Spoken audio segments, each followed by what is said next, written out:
Yes, Walmart wants their customers to have the best experience they can on site. And so they don't want to be serving customers these half-built product pages. They want to be serving them beautiful, fully completed product pages.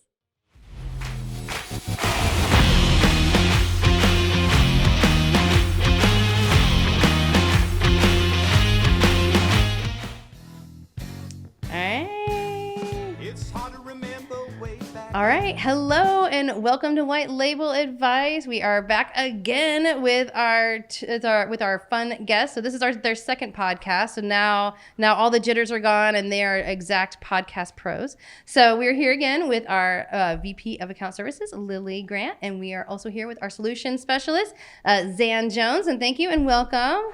Thanks, Brooke. Thank you, Brooke. All right. And today we are going to talk about content management. And it's one of those things, content management when it comes to the world of e-com. And so content management can mean a lot of things, but what does it mean when you talk about content management on Walmart? Well, in regards to content, a main metric that we point towards is the content quality score. And so the components of content that make up that are the title, description, key features, imagery on the content front. And then there's other things on the back end front, and that is attribution. Some attributes are required, some are not required, but we highly encourage you to fill them out. And also reviews is a main component. Awesome. Yeah, I know people get confused when they talk about attributes. So maybe just gonna go into exactly what an attribute is. Yeah, they're essentially fields that describe the item. So it's something like the item's color or dimensions or the occasion where you would wear the item. And for that reason, a lot of vendors think they're not necessarily required to fill out, even if some don't seem so relevant to the item. But it's very important that those do be filled out because it does affect your content quality score, which affects your SEO ranking. Yeah, I thought it was interesting. I heard Ryan the other day explaining a story about how, it was about lipstick and is it new or used? And I was like, obviously, hopefully you have new lipstick. I don't know why anybody would sell used lipstick at a Walmart. But it was but you still need to have that filled out just so you show up, right? Exactly. And that attribute is called condition. And it's one that shows up every single time when we start working with a vendor because they never fill it out thinking it's intuitive that an item is new, but they still have to fill that out. Because it's not intuitive to the robot. Mm-hmm. That could get hairy with a lot of different types of items. Right? Quickly. New or used. Yeah. That's interesting though. Yeah. But I never heard him explain it like that. So that was really, really, really helpful. And so can it take a long time to do your content correctly? So when you're getting on Walmart and you're getting set up, is that kind of one of the things that can take a long time?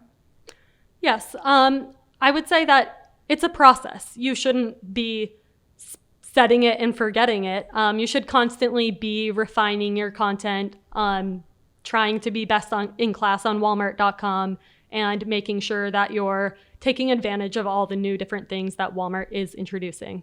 For example, rich media. I was just about to say, let's not forget about rich media. Rich media, I know. Everybody wants that. I know that it is, while it's not live on Walmart.com yet, we know that it's very important to Walmart to bring back, and I know that it will be back soon. So I know, that is definitely not something to look over. And it's funny you said that don't set it and forget it, because that was my next question was going to be about what happens, what are the impacts of just setting it and then just never touching your content again? Well, the Walmart algorithm is cyclical, so we could spend a week or two getting the content quality score up above 95%.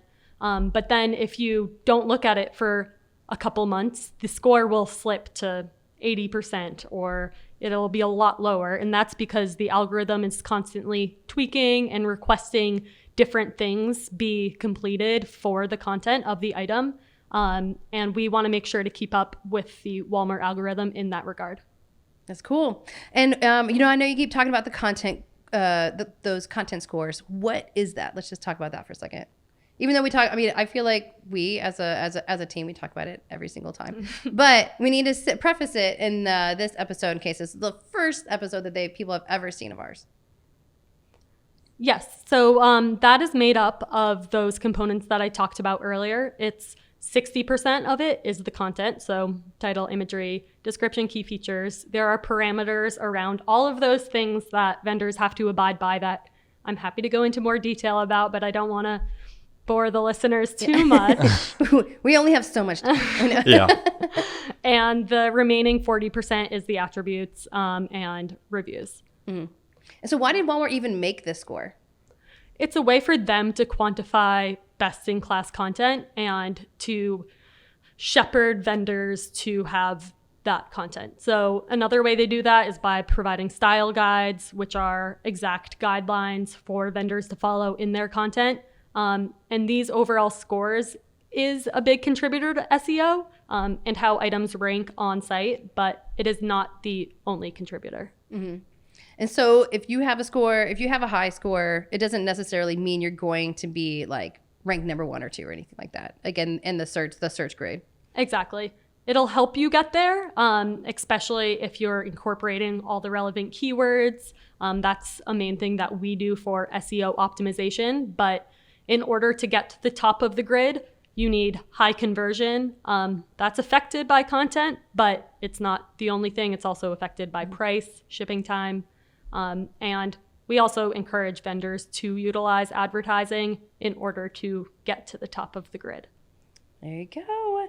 And so, I mean, Walmart does this. It's not just to be, not to make everything really complicated. They're doing it to just because people want they want the right items to show up to the right shoppers. Is that correct? So if you have everything filled out correctly, then when shoppers are searching for items that are similar to yours are going to show up. Is that kind of correct? Like that's why they're doing it? Yes, Walmart wants their customers to have the best experience they can on site. And so they don't want to be serving customers these half-built product pages. They want to be serving them beautiful, fully completed product pages. And so how often should people be updating and changing their pages? Never enough, Brooke. Yeah. Never enough. Never enough. That's good. Because what's that leads me to my next point, which is how long. So this obviously sometimes people don't have enough time. They got a lot of other things on their plate. It's not their only job. And so what can people do to help make this content management more efficient? Yeah, well, fortunately, they can have a service such as some of the ones that we provide at Whyte to come help them. And we have several tiers ranging from full account management, full content management, to signing up for our software where they can come in and easily see the insights that are necessary for them to improve the scores. Speaking of having that content and needing to update it, I think an important key factor to recognize specifically on Walmart is setting that foundation with your content is super important. Lily talked about the paid piece. Most certainly something you need to consider, but really setting that foundation from an organic standpoint benefits you immensely on the paid side. And that's exactly what Lily's team, their whole team does. They're great at it. Yeah, that's a really, really good point. So, if you have good scores, then you have good content, and Walmart knows that it's good content, then it's going to open up more avenues for you on the paid side. Is that correct? Absolutely. Exciting. It can't hurt you whatsoever. Yeah, I know. Yeah. So it can't hurt, but it will help, Right. Yeah. That's exciting. Well, good. That was one of my next questions is going to be, why would you have, because there's obviously a lot of services that can, syndicate content and maybe take your content and syndicate it to all sorts of different retailers. And so what happens when you have the same content on like an Amazon and a Target and a Walmart? What is the effects of that? Well, I think the main effect of that is if it's the same content across all of the different sites, it's not catering to the unique algorithm of each site. An example of that I can use is for titles on Amazon. They like for vendors to use as many keywords as possible. That helps them a lot in their rankings. But on Walmart, they consider that more keyword stuffing and request for vendors to have titles that are a lot more succinct. So if you have, if you have a long Amazon title, basically Walmart only reads like the first some odd. They only read like 50 characters or 70 characters, and then like everything else is just not even helpful to you. They'll actually penalize vendors for having titles that are too long. So Walmart vendors, or we need to be a lot more judicious about the keywords that we're putting in the titles because we don't get to utilize as many of them. That's good to know. Good advice.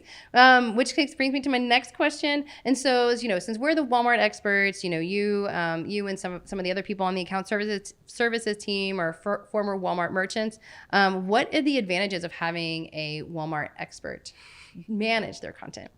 Well, many of us had a past life working at Walmart e-commerce, so we are very familiar with all of the systems, the strategy, how to troubleshoot different issues that might arise. And so we really do consider ourselves experts and are trying to help the vendors grow and have been doing so for years. All right. That's exciting. Thank you so much. And that was pretty much my last question. Is there any other takeaways that you would send to our listeners? Sign up today.